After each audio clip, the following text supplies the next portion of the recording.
오늘 요한복음 7장 계속 배우고 있었습니다. 요한복음 7장입니다. 요한복음 7장 24절까지 지난 시간에 배웠었습니다. 예수님께서 안식일에 사람을 낫게 해 주시고 하나님과 자신을 동등하게 여기신 것에 대해서 분노한 유대인들이 그 속에 무슨 생각을 하고 있었는가를 밝히시면서 담대하게 말씀하시는 장면을 읽어보았죠. 함께 봤었습니다. 요한복음 7장 오늘부터는 25절, 요한복음 7장 25절에서부터 함께 보시겠습니다. 그때 예루살렘의 몇몇 사람들이 말하기를 이 사람은 그들이 죽이려고 하는 그 사람이 아니냐. 그런데 보라, 그가 담대하게 말하여도 그들이 그에게 아무 말도 하지 아니하는도다. 관원들은 참으로 이 사람이 바로 그 그리스도인 줄 아는가? 그러나 우리는 이 사람이 어디서 온 줄 알거니와 그리스도가 오실 때는 그가 어디서 오시는지 아무도 모르리라고 하더라. 참 아이러니한 거는 뭐냐면 그 고대 이스라엘, 그러니까 바빌론으로 잡혀가기 전에 이스라엘 같은 경우에는 그렇게 우상 숭배가 눈에 보이는 그 우상들을 섬겨놓고 숭배하는 것이 심했었거든요. 그런데 오히려 이 바리새인들의 때에는 유대인들의 하나님을 가장 잘 섬기는 때였습니다. 겉에 보이기에는요. 겉에 보이는 율법의 계명들은 잘 지켰다고. 그러니까 우상을 실제적으로 뭐 상을 세워가지고 뭐 경배를 한다든지 뭐 이방 신상들을 세워놨든지 이런 것은요 많이 없었습니다. 오히려 율법적이고 종교적인 것에는 더 이렇게 매료가 돼 있었던 사람들인데, 그런데 그 우상이요 눈에 보이지 않는 영적인 것들로 다 바뀐 것입니다. 성전에 금을 숭배했죠. 탐심이 있었습니다. 그게 바로 이때였습니다. 더 어려운 때가 된 것입니다. 겉으로 보이는 유대교의 어떤 형식은 잘 갖춰져 있었는데 그 속에는 우상이 그 사람들의 마음 속에 있었고요. 그리고 실제 섬겨야 되는 하나님의 아들이 오시자 이제 대적을 하게 된 것인데, 특히 관원들이 그 일에 앞장서고 말았습니다. 그들은 다른 사람들에게 들키지 않을 것이라고 생각했던 것입니다. 자신들의 마음 안에 감추어 놓은 일들. 하지만 그런 것이 어떻게 드러나지 않을 수 있겠습니까? 예루살렘의 그 몇몇 사람들은 이미 예수님께서 말씀하신 대로 그들이 그 종교 지도자들이 예수님을 죽이려 한다는 사실을 아는 사람들이 있었습니다. 그래서 예수님이 아무에게도 공개적으로 알린 적이 없는 그 살인 계획을 이미 알고 계시고 그것을 담대하게 공표하시는 것을 보고 이 사람들이 지금 화들짝 놀란 것입니다. 그래서 우리가 읽은 본문에 이런 말씀이 나오는 것입니다. 바리새인들과 종교 지도자들은 예수님의 그 말씀들을 들으면서요, 자기들이 직접 해당 사항이 있는 율법을 범하는 일, 그 살인이 탄로 났다, 이것을 알고 있었습니다. 그러니까 주님처럼 담대하게 나와서 말하지를 못하는 것입니다. 예수님이 틀린 말을 하신 것이라면 거기서 그들도 반대를 한다든지 토론을 한다든지 주장을 해야 되는 것인데 그렇게 하지 못하는 것입니다. 그저 잠잠할 뿐인 것입니다. 27절에서는 예수님께서 이들의 마음속에 있는 일들을 이들 마음 안에 있는 일들이 지금 드러나고 있죠. 예수님이 어디서 오신 줄을 안다라고 지금 써 있습니다. 제대로 이 예수님께서 어디서 왔는지 알았다라고 한다면 이 유대인들이 그분이 그리스도시라는 것을 시인할 수밖에 없었을 것입니다. 왜냐하면 동방의 현자들이 메시아의 별을 보고 이스라엘 땅으로 왔었을 때에 헤롯 대왕이 그 위치가 어디인지 알고 그곳에 아기들을 다 멸했던 사실이 있는데, 그때에 이 사실을 알려준 사람들, 그리스도가 어디서 태어난다라고 알려준 사람들이 바로 선임 제사장들과 서기관들이었습니다. 알고 있었습니다, 이 사람들이. 그리고 당장 예수님, 그리고 그 베들레헴에 대해서 예수님이 어떤 관계가 있는 것인지, 그 예수님을 갈릴리에서부터 따라와 섬기고 있던 그 주변에 있는 여인들이 있었죠. 그들의 증언을 조금만 들어본다라고 한다면 즉시 그분이 어디서 왔는지를 알 수 있었을 것입니다. 근데 사람들의 가장 큰 문제가 뭐냐니까 진리를 알아야 한다. 또 진실을 알아야 한다라고 느껴지는 그 순간에도 움직이지 않는다라는 것입니다. 그게 가장 큰 문제입니다. 그 게으름이 사람을 파멸시키는 것입니다. 당장 손에 뻗으면 닿을 수 있는 진실이고요. 당장 손에 뻗으면 확인할 수 있는 사실인데도 알아보려 하지 않는다는 것이 문제입니다. 그리고 알아보고 자기들이 답변할 수 있는 어떤 말도 없고 반박할 수 없다라는 것을 아는데도 불구하고 자기가 원래 있던 그 자리에 그냥 푹 눌러 앉아 있는 것입니다. 요즘 또 얼마나 편해졌습니까? 세상이. 그냥 손가락 몇 번만 이렇게 움직이면 바른 성경이 무엇인지, 도대체 진리가 무엇인지 알 수 있거든요. 근데 안 하는 것입니다. 그저 시간만 흘려보내는 것입니다. 자기들이 정욕 가운데서 그냥 자기들의 정욕을 만족시킬 위한 일들은 무슨 일이든 다 하는데 돈도 쓰고 시간도 쓰고 모든 것을 다 쓰는데 헌신적으로 자기 정욕을 섬기는데 진리를 아는 데는 그렇게 하지 않는 것입니다. 왜 죄인들이 지옥에 가는 것입니까? 회개해야 한다는 그런 임박한 두려움이 그들에게도요 가끔씩 몰려옵니다. 아, 나 죄인이야. 내가 잘못했다. 지옥이 있다. 죽음이 있다. 심판이 있다. 이 두려움이 자기들에게도 있거든요. 그런데 어떻게 하냐니까 그저 시간만 흘려보냅니다. 그런 두려움이 몰려와도 어떻게 하냐니까요. 자동적으로 자기 몸에 익숙한 대로 TV 앞에 그냥 가서 앉는 겁니다. 그런 무서움이 밀려올 때. 또 주머니 속에 든 스마트폰을 딱 꺼내 열고 재미와 현 상황 그것 자체에 안주해 가며 두려움을 잊을 동영상이라든지 재미거리라든지 영화라든지 그렇게 볼거리들 그런 것들 그런 것으로 나아가는 것입니다. 그리고 조금 보다 보면 이제 두려움이 사라지거든요. 잊어먹거든요. 자기가 생각하던 것을. 그러면은 이제 그냥 또 두는 것입니다. 그리고 잊어버립니다. 계속 반복되는 겁니다. 그 일이. 마치 치우지 않은 설거지거리가 싱크대에 다 널려 있는데요. 그냥 덮어놓고 갔다가 온 다음에 그대로 두는 겁니다. 그것이 이 죄인들의 인생이고 이 죽음이 닥칠 때는 이제 늦는 겁니다. 그렇게 평생 살다가 죽음이 닥칠 때는 늦는 겁니다. 그 지옥이 봐주나요? 그렇게 하면? 많은 기회들이 주어졌는데 그걸 거절한 사람들에게 지옥이 봐주냐고요. 그때 가서 내가 회개하겠다고 그게 되냐고요. 그렇게 기회가 많았는데. 그게 안 되는 겁니다. 오늘날의 개신교 목사들도 마찬가지입니다. 1800년대 그 후반이 이제 현대어 성경들이 나온 때부터 시작된 것이거든요. 그것이 어떤 사악한 배후의 세력과 흑암의 권세의 역사로 인해서 변개되어 버린 영지주의자들의 성서이고 카톨릭 성경이라 그런 사실을요 전혀 알아보려고 하지 않습니다. 전혀 알아보려고 하지 않습니다. 목사들이. 심지어 그 사람들은 이단들로부터 자기 회중을 지켜야 되는 사람들이거든요. 그러면 누가 옳은지 그 자기들이 공부를 해야 될 거 아니겠습니까? 근데 안 합니다. 자기들이 먼저 알아야 되는데 안 한다고요. 그러면 우리 쪽에서 주장하는 이 킹제임 성경과 또 바른 성경의 계열을 지지하는 사람들이 이야기하는 그 내용이 자기들이 이단이라고 이야기하면 제대로 알아봐야 될 거 아닙니까? 내용이 뭔지. 안 알아봅니다. 심지어 그 실체를 알았음에도 불구하고요. 그냥 그 무리들과 섞여서 앉아버리는 것입니다. 그래서 우리 비방하는 사람들 유튜브에 많이 나오거든요. 저도 가끔 이게 나오면 내용이 뭔지 들어봅니다. 내용이 없습니다. 내용이 없어요. 그냥 그 사람들이 이단이라고. 그 사람들이 이단이라고. 그냥 그 얘기만 합니다. 우리가 틀렸다고 이야기한다고. 개혁성경 보던 사람들이 그냥 다 잘못된 것이냐고. 그 얘기밖에 안 합니다. 내용이 뭔지는 안 하라고. 예수 그리스도의 신성에 대해서 공격하는 거에 대해서 이렇게 성경 펴가지고 이야기한 부분들에 반박을 하나도 못합니다.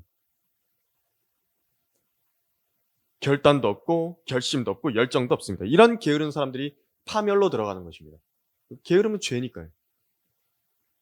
문제의 본질을 다루려 하지도 않고요. 오직 회피만 하는 것입니다. 피해 다니기만 한다고요. 고의적인 무지에 머무르는 것이고 진리를 마주하고도 그냥 회피하고 있다라든지 한다면요. 그 사람은 그리스도인이 아닙니다. 예수님께서는 이런 회피형 회중들을 대하시면서 어떻게 하시는지 38절, 31절을 한번 읽어보겠습니다. 28절 죄송합니다. 28절에서 31절을 한번 읽어보겠습니다. 그러므로 예수께서 성전에서 가르치실 때 외쳐 말씀하시기를 너희는 나를 알고 또 내가 어디서 온 것도 알지만 나는 스스로 온 것이 아니니라.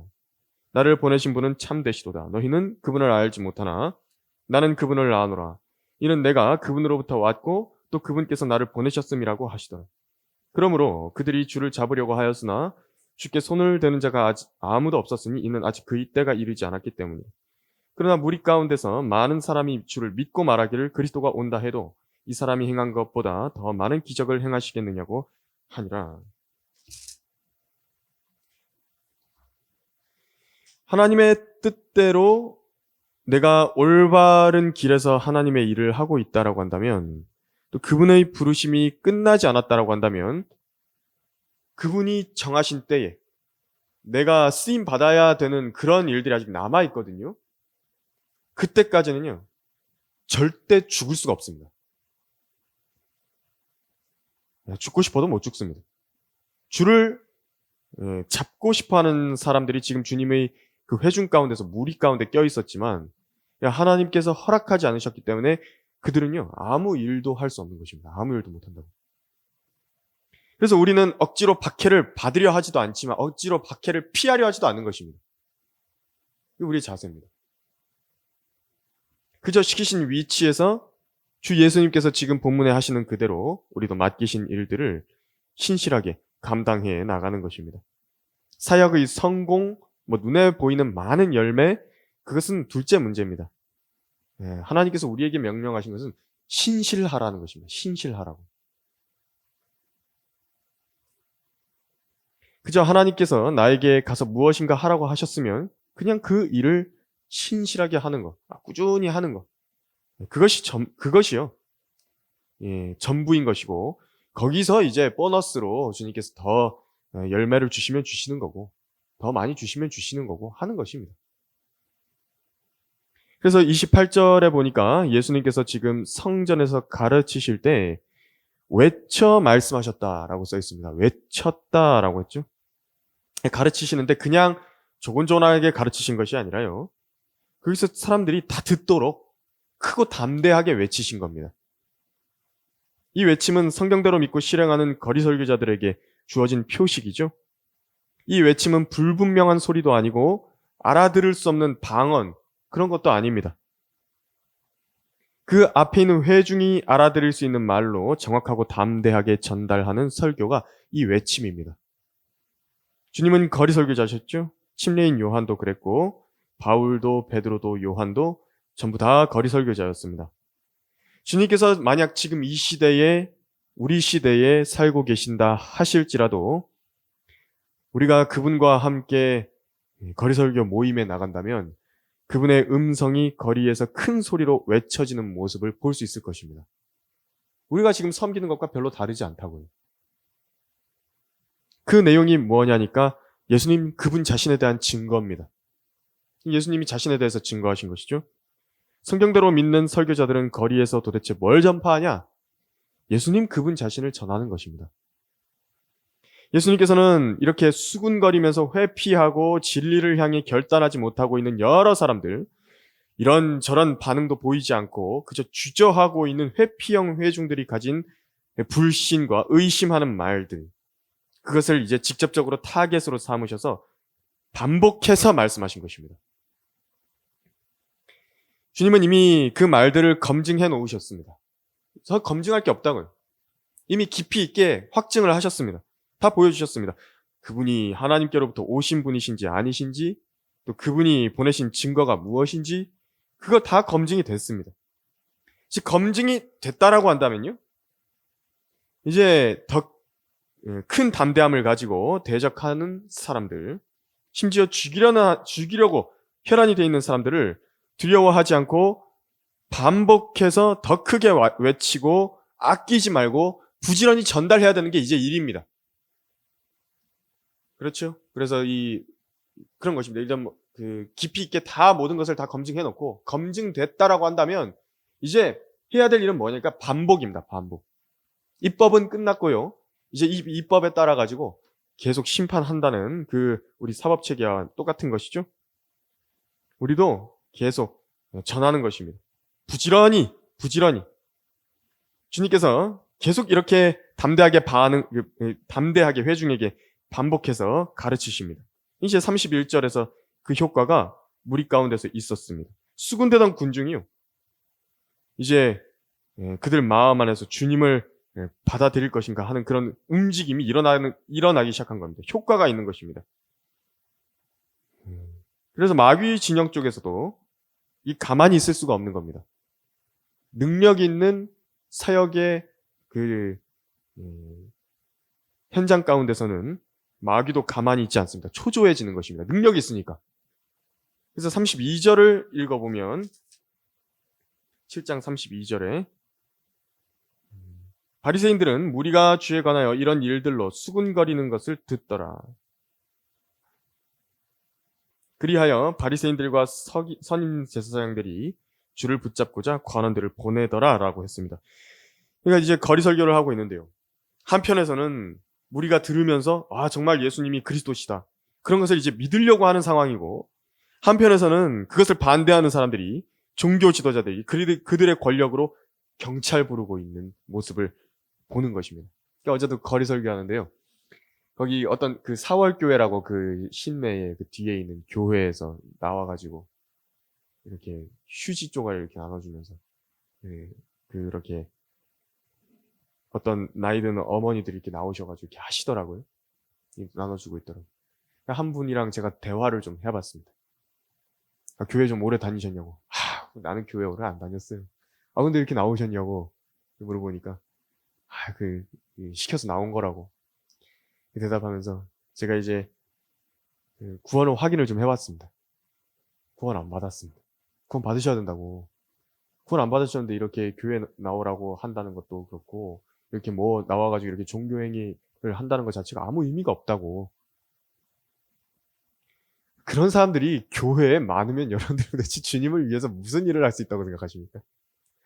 그런 사람들이 교회에 많이 있습니다. 만약에 대구성경 침례교회가 그런 사람들로만 이렇게 가득 차버렸어요.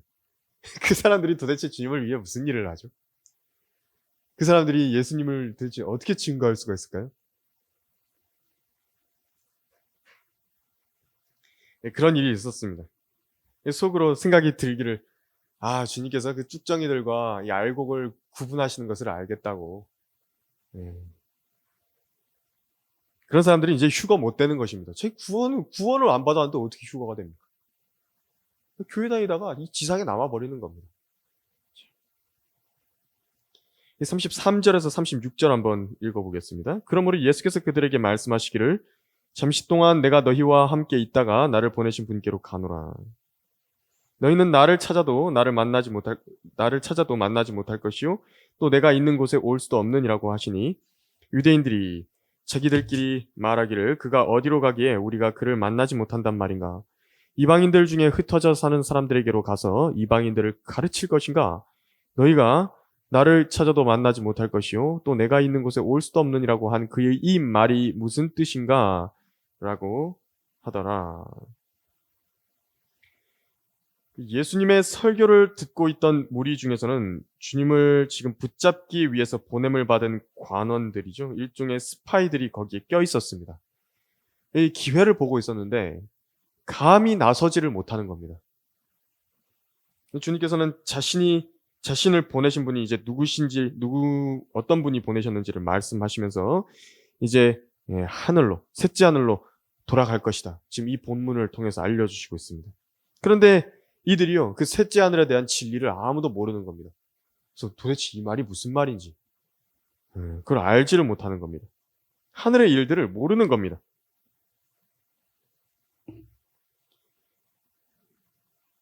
그래서 이 듣고 있는 무리들, 그 사이에 껴있는 관원들도 예수님에 대해서 이제 관심이 있었던 사람들인 것을 우리가 알 수 있는데요. 37절에서 43절 한번 넘어가 보겠습니다. 그 명절의 가장 큰 날인 마지막 날에 예수께서 서서 외쳐 말씀하시기를 누구든지 목마르거든 내게로 와서 마시라. 나를 믿는 자는 성경이 말씀한 것과 같이 그의 배에서 생수의 강들이 흐르리라고 하시니, 이것은 주께서 자기를 믿는 사람들이 받게 될 성령을 말씀하신 것이라. 이는 예수께서 아직 영광을 받지 못하셨기 때문에 그들에게 아직 성령을 주지 아니하셨습니다. 그러므로 무리 가운데서 많은 사람이 이 말씀을 듣고 말하기를 참으로 이 사람은 그 선지자라고 하더라. 다른 사람들은 말하기를 이 사람은 그리스도라고 하나, 또 어떤 사람들은 말하기를 그리스도가 갈릴리에서 나올 수 있느냐. 성경의 그리스도는 다윗의 씨에서 나오며 또 다윗이 살던 고을 베들레헴에서 나온다고 말하지 아니하였느냐고 하더라. 그러므로 그로 인하여 무리 가운데 분열이 생기니라 하고 그랬습니다. 37절에 그 명절의 가장 큰 날이라 그랬죠. 이 명절은 어떤 날이냐면 유대인의 명절 중에 장막절이라는 기간이 있습니다. 그 기간은 이제 8일 동안 지속되는 기간이거든요. 그러니까 한 우리나라로 따지면 9월에서 10월 사이에 있는 명절입니다. 그 8일 기간 동안 지속되는 명절 중에서 가장 마지막 날 제8일째에 엄숙한 집회가 있고 거룩한 모임이 있습니다. 레위기 23장 36절에서. 그래서 그 거룩한 모임이 있는 날입니다. 가장 큰 날이 마지막 날이라고 하면. 그래서 그 성전에는 지금 전국 각지에서 모여든 유대인들이 있는 것입니다. 지금 성전에는 아주 바글바글 했겠죠. 온 이스라엘 땅과 이스라엘 땅 바깥에 있던 유대인들도 명절을 지키겠다고 다 함께 거기 모여 있는 것입니다. 근데 이 전체 이스라엘 회중 가운데서 예수님께서 딱 우뚝 서셔가지고 그 인파 가운데서 담대하게 설교하고 계신 것입니다. 거리 설교한 것이죠. 물결 같은 회중들, 그리고 그 가운데서 자신에게 적의를 품고 있는 사람들의 눈빛, 관심을 갖고 있는 사람들의 눈빛이 집중되는 그 자리 가운데서 담대하게 서서 외쳤다라고 하셨습니다.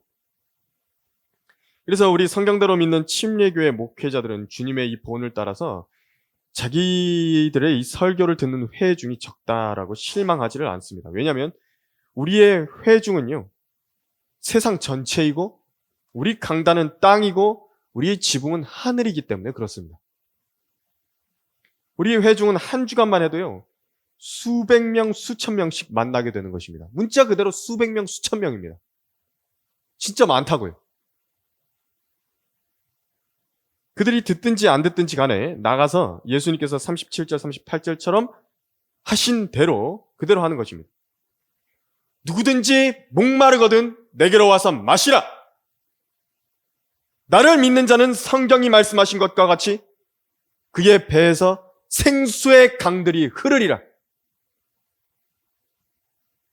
저도 이 말씀을 자주 이렇게 거리 설교할 때 인용하는데, 그래서 이 말씀을 선포한다라고 한다면요, 이 머리부터 발끝까지 관통하는 전율을요, 저 자신과 그 듣는 제 눈을 마주친 사람들 가운데서 느끼는 것입니다.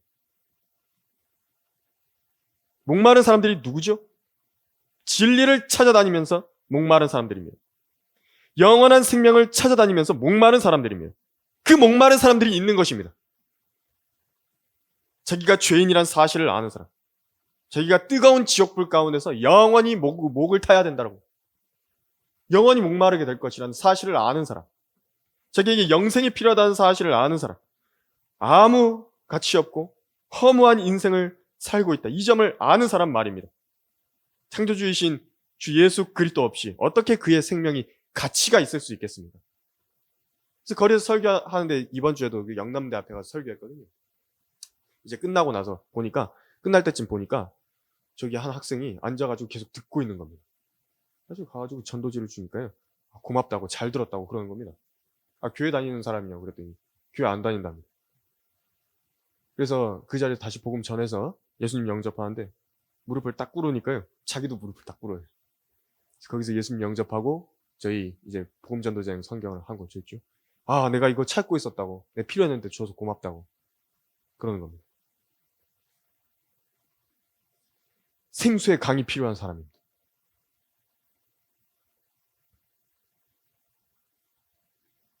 그 사람이 영원히 사는 방법, 모든 하나님께서 계획해 놓으신 영원한 교제, 기쁨, 그것이요. 그 약속과 진리가 예수님 안에 있는 것입니다. 결코 예수님께서는 고갈되지 않으십니다. 누가 와도 부족하지 않으십니다. 그리고 이제 예수님께서 주신 예수님을 믿게 되면요. 그의 배에서 생수의 강들이 흐르게 될 것이다. 이 성령님을 보내주실 것이라고 말씀하신 것이라는 점을 이제 39절에서 말씀합니다. 생수의 강들은 바로 성령 하나님을 말씀하고 있는 것입니다. 그 생수의 강들이 흐른다. 얼마만한 물줄기가 솟아나온다라는 것입니까? 거기 이렇게 그 대구 서쪽에 가보면 이렇게 낙동강 흐르지 않습니까? 이제 고령도 이렇게 차 타고 지나가다 보면은 거기 낙동강 다리를 이렇게 건너가게 되는데 낙동 강변에 제가 한번 가본 적이 있거든요. 그 거대한 흐름 같은 물줄기가요 흘러가는 것입니다. 그게 어디로부터 나오냐니까 우리 배에서 나온다. 배에서 흘러나온다. 어디로 나가죠? 솟아나서 우리 입으로 나오는 겁니다. 성령으로 충만하게 되었을 때에 바로 생수의 강들이 자기 배에만 머물러 있지 않고요. 자기 목구멍을 통해서 입으로 나가버리는 것입니다. 그러면 수많은 사람들에게 예수님 그분 자신을 전할 수 있게 되는 것이죠. 주님께서 말씀하신 것은 이제 이 성령을 주셨던 것은 이제 두 번의 경우가 나옵니다. 자기를 믿는 사람들에게 성령을 주신 게 두 번이 나오는데 한 번은 부활하신 후에 아버지께 다녀오시면서 숨을 내쉬면서 이제 요한복음 20장 22절 23절에서 한 번 주신 적이 있고 또 다른 한 번은요. 사도행전 2장에서 하나님의 보좌 오른편에 영광으로 들려 올라가시면서 오순절에 성령을 보내주신 것을 말씀하는 것입니다. 이제 39절이 가리키는 것은 바로 그 오순절 때에 성령을 주시겠다고 말씀하신 것입니다. 그래서 이제 제대로 성령을 받았다라고 한다면 그 성령을 받았다는 증거가 뭐냐? 그 생수의 강들이 그 교회 안에서요 머물러 있지 않는 것입니다. 호수를 준다고 안 그랬습니다. 강들을 준다 그랬지. 교회 안에서 방언하고 난리치고 교회 안에서 끝없이 계속해서 반복해서 구원의 복음만을 반복하고 구원받은 사람들을 대상으로 해가지고 계속 구원받아야 된다고. 계속 구원받다가 회중이 구원을 받았는데 계속 구원을 받아야 된대요. 그건 성령의 역사가 아니라 마귀의 역사입니다. 제대로 성령을 받고 주님을 섬긴다라고 한다면 그 생수의 강들은 교회 바깥으로 넘쳐 흐르는 것입니다. 이 대구 경북 지역뿐만이 아니라 마치 낙동강과 한강보다도 더 큰 강들이 흘러서 이 대한민국을요 강들의 범람으로 완전히 잠기게 해버릴 수 있는 것입니다. 이 성령께서 제대로 그 사람들 안에 임하셔서 충만케 하신다라고 한다면 아무도 부족함이 없이 마실 수 있는 큰 강들이 흐르게 되는 것입니다. 이렇게 장막절에 크게 외치시는 주님의 말씀을 들은 사람들, 둘로 갈라졌다라고 우리가 읽은 본문에 써 있습니다. 이 진리의 말씀을 들은 사람들은요, 분명하게 양단하게 됩니다. 제대로 그 사람에게 하나님의 말씀이 들어가서 그 하나님의 말씀과 자신이 마주하게 됐다라고 했다라고 한다면요, 그 사람의 마음 안에 들어왔다라고 한다면 그 마음을 양단하는 것입니다. 43절처럼. 해가 만약에 동쪽에서 뜬다라는 것이 사실이라고 했을 때요. 그 나머지 경우들, 해가 서쪽이나 남쪽이나 북쪽에서 뜬다라고 말하는 것은 사실이 아니게 되죠. 이 영적인 진영에서도 마찬가지입니다. 이 중립지대라는 게 없습니다. 이 하나님의 말씀을 마주했다라고 한다면요. 선택을 내려야 된다고요. 이 유대인들도 지금 선택해야 됩니다. 예수님을 하나님의 아들로 믿을 것이냐, 아니면 믿지 않을 것이냐, 선택해야 됩니다. 이제 40절에서 무리가 그 선택을 합니다. 그 선지자라 한 사람들은 제대로 본 사람들이고요. 41절에 또 그리스도라 한 사람들도 제대로 본 사람들입니다. 그런데 어떤 사람들이 있었냐니까 의심 속에 있는 사람들이 있는데 믿지 않는 사람들입니다. 이 사람들은 믿은 거 아닙니다. 예수님에 대해서 갈릴리 출신이라고 이야기하면서 자기들 나름대로의 성경 지식을 갖고 있었죠. 그런데 그걸 어떻게 했냐니까 예수님을 믿지 않는데 그 지식을 써버린 겁니다. 성경은 예수님을 증거하고 그분에 관하여 말하는 책인데 이상하죠? 자기들이 아는 성경 지식으로요, 예수님을 믿지 않는 데 써버리는 겁니다. 의심하는 데 써버렸다는 겁니다. 왜 이렇게 됐냐? 어설프게 한 겁니다. 어설프게. 그리스도가 베들레헴에서 나온다. 이게 어느 지역 출신이라고 말씀한 것이 아니라 정말 그냥 출생 그 자체를 말씀하셨던 것인데, 이 성경을 어설프게 알았던 사람들이 바로 반드시 잡아야 하는 기회를 자기 성경 지식 때문에 놓치게 됐다고요. 어설프게 하는 건 아는 게 아닙니다. 그것은 모르는 이만 못합니다. 오히려 제대로 된 걸 받아들여야 될 때 못 배울 수 있다고요. 못 받아들일 수 있다고요.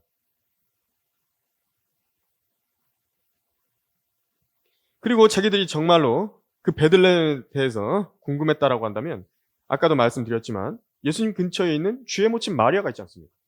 가가지고 예수님이 베들레헴과 무슨 관련이 있냐, 관련 있는 사람이냐 없는 사람이냐, 그걸 물어봤어야 되는 거 아니겠습니까? 안 물어보는 겁니다. 그래서 다음 구절 넘어가 보면요, 44절에서 46절을 읽어보면, 그들 중에는 그를 붙잡고자 하는 사람들도 있었지만 아무도 그에게 손을 대는 자가 없더라. 그때 관원들이 선임 제사장들과 바리새인들에게 오니 그들이 관원들에게 말하기를 어찌하여 그를 데려오지 아니하였느냐고 하니라. 그 관원들이 대답하기를 이 사람처럼 말한 사람은 아직껏 아무도 없었나이다 라고 하니, 이 관원들은 분명히 종교 지도자들로부터 주님을 잡으라는 지시를 받은 상태였습니다. 그러나 하나님의 말씀의 능력 앞에서 오히려 완전히 압도당해 버린 것입니다. 이게 말씀의 능력입니다. 예수님께서 하신 설교는 이렇게 청천벽력 같은 설교를 하신 겁니다. 이게 생명력이 있는 설교입니다. 이게 힘이 있는 설교라고요. 듣고요, 감전된 것처럼 마비돼 버린 겁니다. 누가 도대체 자신이 성령을 줄 수 있다, 그렇게 말할 수 있는 겁니다. 누가 그렇게 말을 할 수 있죠? 미쳤거나 아니면 진짜 하나님이거나 둘 중 하나입니다. 주님께서 설교하실 때에는 서기관들과 같지 않으셨고 권위 있는 분 같았다 그랬습니다. 어디로부터 나오는 권위냐니까 하나님의 말씀 그 자체로부터 나온 것입니다. 그분이 말씀 하나님 자신이셨기 때문에, 말씀이 육신으로 나타나신 분이기 때문에 그 입에서 나오는 모든 말씀들도 진리고 생명이고 만물이 복종하는 그 권위 자체가 된 것입니다. 그래서 그분의 진리의 말씀에는요, 권위가 서려 있음과 동시에 부드럽고 온유하며 무한한 자애로움이 느껴졌던 것입니다. 두 개가 다 있다고요. 무섭기만 한 거 아닙니다. 거기에서요, 온유가 있고요, 자애가 있는 것입니다. 한편으로 보면 두려움, 그 무게가 있는 것입니다. 위험이 있다고요. 두 개가 다 있는 것입니다. 희미하거나 불분명한 게 없습니다. 단순하고요, 들으면 이해가 잘 되고 지혜가 넘치고 명철이 솟아나는 것입니다. 심지어 그분을 대적하던 자들까지요, 손을 댈 수 없을 정도로 강력한 능력을 경험시킨 말씀을 예수님께서 설교로 하신 것입니다. 근데 이 말씀들이 한 인격이 된 말씀 안에서 보존이 됐다. 이것을요, 사실은 예로 보여준 사람이 하나가 있는데 누구냐니까 하랄람 포포프입니다. 하랄람 포포프가 교도소에 있으면서 어떻게 했냐니까 성경을 다 외워버렸거든요. 신약 성경을 다 외웠다고. 그러니까 그 사람이 이름이 뭐냐니까 걸어다니는 성경이 된 겁니다. 예수님도 마찬가지입니다. 걸어다니는 성경입니다.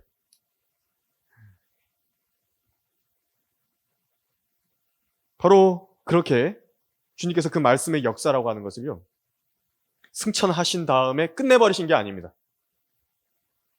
그분의 사도들에게 성령을 통하여 역사하셔서 어떻게 하셨냐니까 그 사도들도요, 성경을 말하게 하신 것입니다.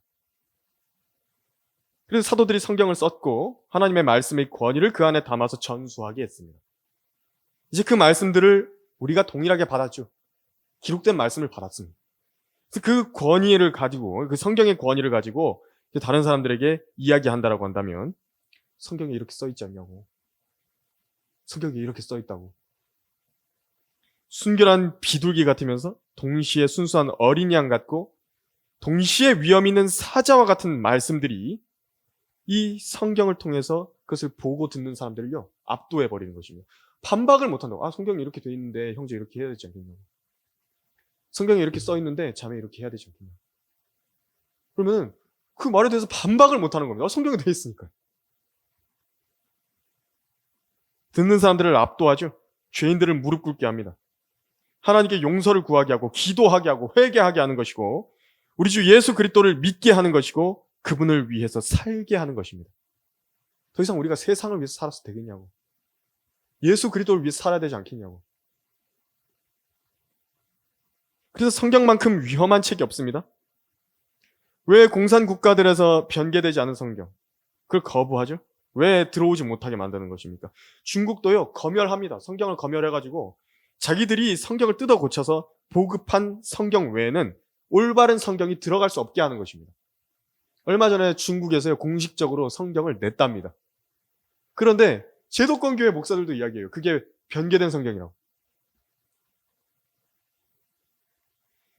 그래서 그 성경이 들어가면 밑에서부터 사람들을요, 바꿔버리는 겁니다. 진리에 눈뜨게 만듭니다. 그들을 압제하는 권세자들이 어떤 사람들인가 명명백백하게 드러내버리기 때문에 그렇게 되는 것입니다. 지금 그 미국과 이란이 전쟁하고 있는데요. 미국이 이란의 폭격을 그렇게 했다 그럽니다. 그러면서 그런데 우리가 보듯이 미사일로만 그 나라를 정복할 수 있는 게 아닙니다. 그렇다 그래서 지상군을 지금 보낸다 그러는데 지상군을 보냈다 그러면 그 나라 땅을 완전하게 점령하게 되는 것인가? 그것도 여건상 한계가 있습니다. 그럼 우리가 무슨 몇만 명 이렇게 군대를 보냈다 그러지 않습니까? 많은 것 같죠? 그렇게 많지 않습니다. 무기또 골짜기 안에도요, 2억 명이 들어갈 수 있다고요. 빽빽하게 채우면. 그 땅을요, 다 점유할 수가 없다고요. 일일이 다 거기에 있는 백성들과 시민들을 그 몇 명 보냈다 그래가지고 수천만 명 보냈다 그래가지고 군대를 수천만 명 보냈다 하더라도 다 통제할 수가 없는 것입니다. 그러면 어떻게 해야 되는 것인가? 그들 스스로가 항복을 하게 만들어야 되고 그들 스스로가 들고 일어나야 되는 것인데 그 혁명이 일어나야 되는데 이란은 왜 그럴 수 없는 것인가? 바로 그 무슬림 신앙 때문에 그렇습니다. 이슬람교 때문에 그렇다고. 신앙 체계 때문에. 종교라는 것은 그런 것입니다. 그래서 하나님의 바른 말씀이 보급되고 한글 킹잼 성경이 보급되고 사람들에게 복음과 진리를 전해가지고 올바른 하나님의 말씀들을 거리에서 선포되게 하는 것. 그게 중요한 이유가요. 그게 핵무기보다도 강한 것입니다. 핵무기보다도 세다고요. 사람들 마음속에 내재한 그 신념 체계를 바꿔버리는 겁니다. 신념 체계를. 가치 체계를 바꿔버린다고. 그러면 그거 위에서 쌓아 올려져 있는 권위 체계도 무너져 버리는 것입니다. 그러니까 악을 쓰고 김정은이 성경이 들어오지 못하도록 막아버리는 것입니다.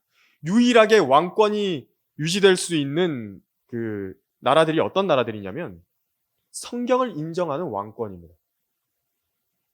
그게 아니고서는요, 왕권이 살아있을 수가 없습니다. 바로 하나님의 올바른 말씀으로 이 나라의 사람들이요, 그 밑에서부터 백성들이 하나씩 하나씩 그 말씀들을 듣고 변하게 된다고 한다면요, 그것이 정치, 교육, 과학, 군대, 기술이 하지 못하는 변혁을 갖고 오게 되는 힘을 갖고 있는 것입니다. 그것이 우리가 가지고 있는 성경이 하는 일이고요. 설교자들이 거리에서 해야 되는 일입니다. 오늘 여기까지 배우도록 하고 다음 시간에 더 이어서 하도록 하겠습니다.